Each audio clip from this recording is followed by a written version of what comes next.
माँ बेटे की कहानी में मम्मी पापा के झगड़े से मुझे लगा कि मम्मी पापा से खुश नहीं हैं। एक बार मैं मीनाम के साथ उनकी सहेली के हर पार्टी में गया। वहां क्या हुआ? दोस्तों, यह कोई कहानी नहीं है, बल्कि मेरे जीवन की एक सच्ची घटना है। मेरा नाम आकाश है और मैं दिल्ली में रहता हूं। मेरे परिवार में 5 लोग हैं। मेरे पापा विक्की की उम्र 47 साल। वे रेलवे में नौकरी करते हैं। मेरी मम्मी गोमती उम्र 45 साल, सरकारी स्कूल में टीचर हैं। मेरा बड़ा भाई सोनू उम्र 23 साल, गोरा हैंडसम लड़का है। फिर मैं आकाश, मेरी उम्र 21 साल है। रंग काला और शरीर में तगड़ा हूं।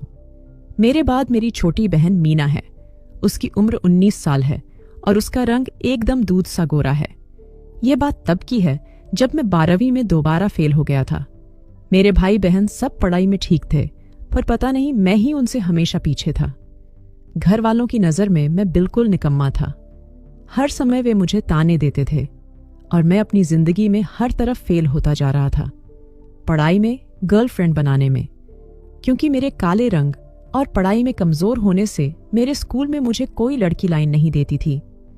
मैंने भी अपना काम अपने हाथ से चलाना चालू कर दिया था। मगर अब हमारे घर में एक बात और नई होने लगी। जब भी मेरे पापा काम से आते, मम्मी उनसे लड़ने लगती। मैंने सोचा, पता नहीं, होगा कुछ उनका आपसी मसला। एक दिन मम्मी ने मुझे बताया कि उनकी सहेली की मैरिज एनिवर्सरी है और उनको उधर जाना है। जिस जगह मम्मी को जाना था वो पास के शहर में थी। उधर एक रात रुकना था और सुबह वापस आना था। मैंने कहा, मम्मी, आप भाई को या पापा को ले जाओ। पर मम्मी बोली, तेरे पापा घर पर नहीं हैं और तेरा भाई को भी कुछ काम है। अगर उन दोनों में से कोई जाता तो मैं तुझसे नहीं बोलती। अब कोई बहाना नहीं और चुपचाप तैयार हो जा। अब जाने की मेरी मजबूरी बन गई थी।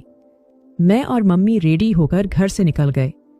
कुछ देर बाद हम दोनों मम्मी की सहेली की पार्टी में पहुंच गए। पार्टी एक बैंक्वेट हॉल में थी।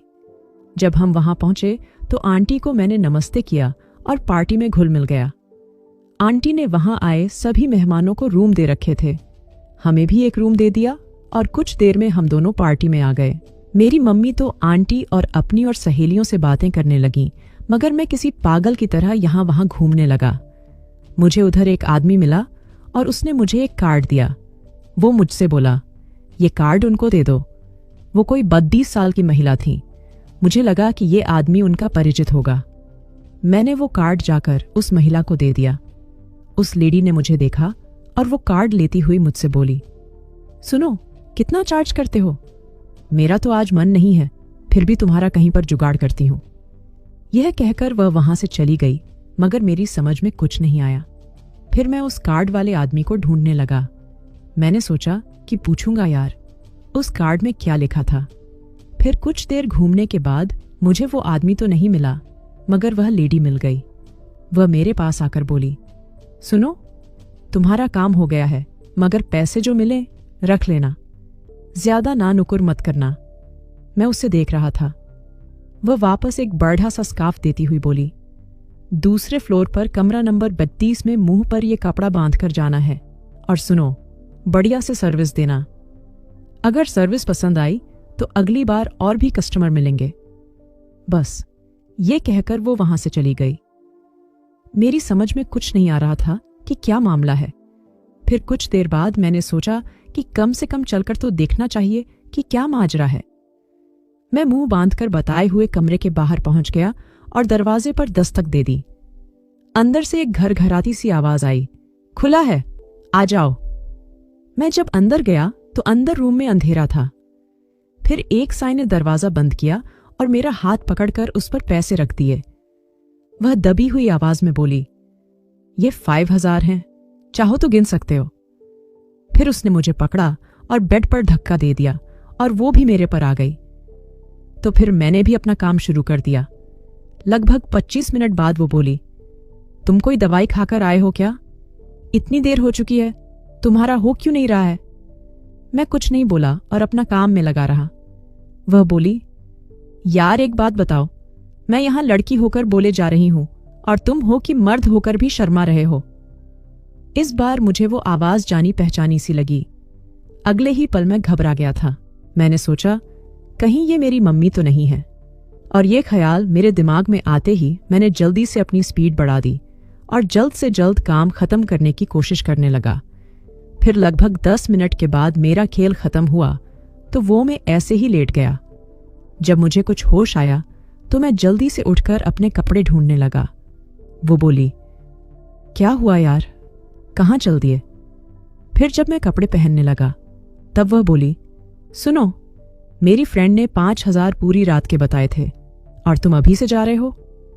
उसकी इस बात पर मैंने उसके पैसे उसके हाथ पर रख दिए। वह बोली, यार हुआ क्या है तुम्हें? तुम ऐसा क्यों कर रहे हो? मेरी कोई बात बुरी लगी हो तो मुझे माफ करना, पर जा क्यों रहे हो? अगर तुम्हारा मन अब और नहीं है तो कम से कम हम कुछ देर बातें ही कर लेंगे। पर मैंने उसकी एक न सुनी और दरवाजे की ओर चल दिया। वह एकदम से मेरे पीछे आ गई और मुझे रूम में वापस ले जाने लगी। बोली, सुनो, तुमको और पैसे चाहिए तो मैं दे दूंगी, पर अभी मत जाओ। मैंने एकदम से उसके कान में आवाज बदलकर कहा, सुनो, पैसों की कोई बात नहीं है। अब आप क्यों जिद कर रही हैं मैडम? अगर आपको कोई पूरी रात के लिए चाहिए तो किसी और को देख लीजिए। वह बोली, सुनो, चलो, पूरी रात नहीं, एक बार तो और कर सकते हो ना, और तुम जैसा बोलोगे मैं वैसा ही करूंगी। मैंने बोला, ठीक है तो सुनो, मुझे बातें करना पसंद नहीं है और मैं सिर्फ एक और बार करूंगा, उसके बाद कुछ नहीं और ड्रामा नहीं होना चाहिए। वह बोली, ठीक है।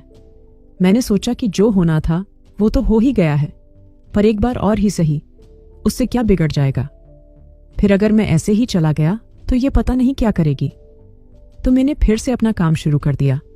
लगभग 20 मिनट बाद मैं उसके ऊपर गिर पड़ा। वो बोली, सुनो, अब कब मिलोगे? मैंने कहा, मैं एक बार के बाद किसी से दोबारा नहीं मिलता। मैं उठकर अपने कपड़े पहनने लगा और वो लेडी मुझसे बोली, कितने पैसे दूं आपको? मैंने कहा, जो देना हो दे दो। उसने अपना पर्स ढूंढते हुए कहा, जरा लाइट तो जलाना, मुझे अपना पर्स ढूंढना है। ये सुनकर मैंने जल्द रूम का दरवाजा खोला और एकदम से बाहर आ गया ताकि मेरा भेद ना खुल जाए। दोस्तों, उसके बाद मैं अपने रूम में आकर लेट गया और सो गया। करीब 2 घंटे बाद मेरी मम्मी रूम में आई तो मैंने उनसे पूछा कि आप कहाँ थीं? तो उन्होंने कहा, जहां तुम थे।